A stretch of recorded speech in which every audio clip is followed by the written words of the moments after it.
पाकिस्तान के प्रधानमंत्री इमरान खान, जिन्हें कभी तालिबान खान के उपनाम से जाना जाता था, उन्होंने अफगानिस्तान पर तालिबान के कब्जे का स्वागत किया है। काबुल में बदलाव का स्वागत करने वाले वे पहले पाकिस्तानी राजनेता थे।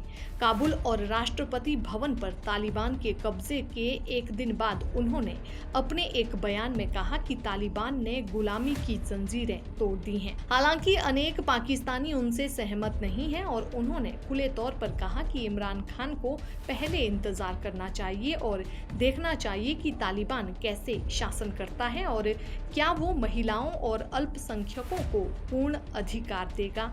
यद्यपि ज्यादातर राजनीतिक दलों ने काबुल में बदलाव का स्वागत नहीं किया है, लेकिन जमात-ए-इस्लामी जैसी दक्षिणपंथी पार्टियां और मौलाना फजलुर रहमान जैसे मजहबी नेताओं ने तालिबान का स्वागत किया है। ऐसी खबरें हैं कि खैबर पख्तूनख्वा में तालिबान का सफेद झंडा फहराया गया और जश्न मनाया गया, लेकिन आधिकारिक तौर पर सरकार तालिबान के झंडे फहराने की इजाजत नहीं दे रही।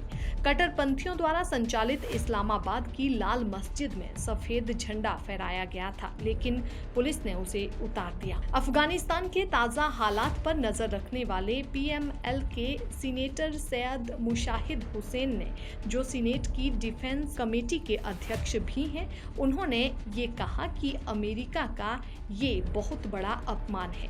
वे कहते हैं कि आज दुनिया के एकमात्र महाशक्ति देश की छवि, प्रभाव और आत्मविश्वास अफगानिस्तान में युद्ध के विनाश के मलबे में दबे हैं। अफगानिस्तान साम्राज्यों के कब्रिस्तान के रूप में अपनी पहचान पर खरा उतरा है और अब अमेरिकी महाशक्ति का गौरव चकनाचूर कर रहा है, जैसा कि उसने पहले 19वीं और 20वीं सदी की महाशक्तियों ब्रिटेन और सोवियत संघ का किया था। पाकिस्तान में इसको लेकर भी असमंजस है कि नए हालात में कैसे आगे बढ़ना है।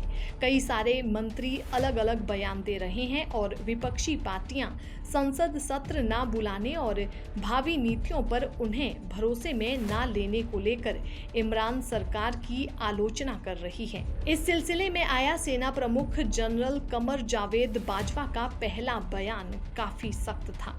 उन्होंने कहा कि पाकिस्तान उम्मीद करता है कि तालिबान महिलाओं और मानवाधिकारों के संबंध में वैश्विक समुदाय से किए वादे पूरे करेंगे और किसी अन्य देश के खिलाफ अपनी जमीन का इस्तेमाल नहीं होने देंगे। अमेरिका में राजदूत रह चुकी डॉक्टर मलीहा लोधी का मानना है कि अनिश्चितता की मौजूद स्थिति में पाकिस्तान के लिए महत्वपूर्ण ये है कि वहां के हालात स्थिर हों और अमन कायम रहे। सरकार को वहां की उभरती स्थिति पर कम और एक स्वर में बोलना चाहिए।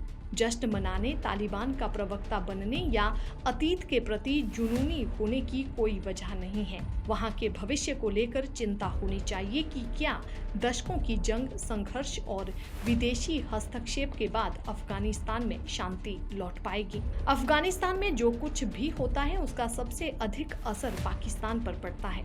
अफगानिस्तान के भीतर तोरखम और चमन सीमा से आने वाले ट्रकों से व्यापार हो रहा है, पर दोनों तरफ सैकड़ों ट्रक खड़े हैं। इसकी वजह ये है कि अधिकारी बहुत सख्त हो गए हैं और वे ये सुनिश्चित कर रहे हैं कि ड्राइवरों के पास उचित दस्तावेज हो और उनकी आड़ में शरणार्थी पाकिस्तान में दाखिल ना हो रहे हों। पाकिस्तान ने पहले ही कह दिया है कि उसने शरणार्थियों को ना आने देने के लिए सभी उपाय किए हैं, क्योंकि वहां पहले से ही करीब 3 लाख शरणार्थी हैं। बलूचिस्तान से मानव तस्करी की कई खबरें सामने आई हैं। 2 दशक पहले तालिबान को मान्यता देने वालों में सऊदी अरब और संयुक्त अरब अमीरात के साथ पाकिस्तान था, लेकिन इस बारे में तीनों ही देश तालिबान को मान्यता देने की जल्दबाजी में नहीं है।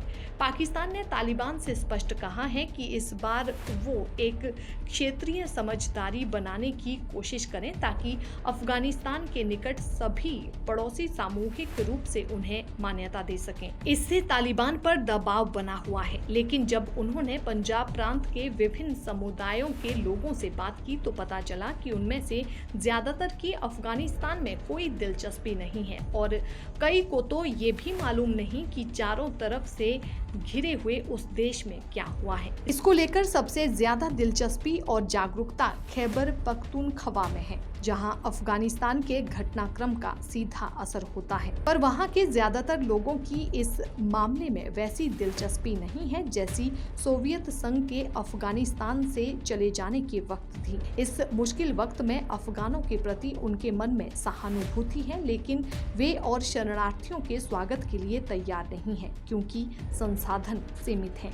बहरहाल, क्या किसी ने काबुल हवाई अड्डे पर अफगानी महिलाओं, पुरुषों और बच्चों को देखा है जो मुल्क छोड़ने के लिए जद्दोजहद कर रहे हैं? दुनिया भर का मीडिया अफगानिस्तान के बाकी हिस्सों को भूल गया है और केवल हवाई अड्डे पर ध्यान केंद्रित किए हुए हैं, क्योंकि अफगान छोड़ने वाले ज्यादातर अमेरिकी और यूरोपीय हैं, जिनमें बड़ी संख्या में अफगान भी हैं। सैकड़ों तस्वीरों में दिखाया गया कि अफगान बहुत अमीर नहीं है और उसके पास सिर्फ एक थैला है। ज्यादातर अफगानी नंगे पैर हैं, जो अपने वतन की धूल और मिट्टी अपने पैरों तले ढो रहे हैं। अफगानिस्तान की इसी मिट्टी के लिए वे आने वाले वर्षों में तरसेंगे। ये वो मिट्टी है जहां उनके परिवार की पीढ़ियां कब्रों में दफन है। इनमें से कुछ अफगान शायद कभी घर नहीं लौटेंगे।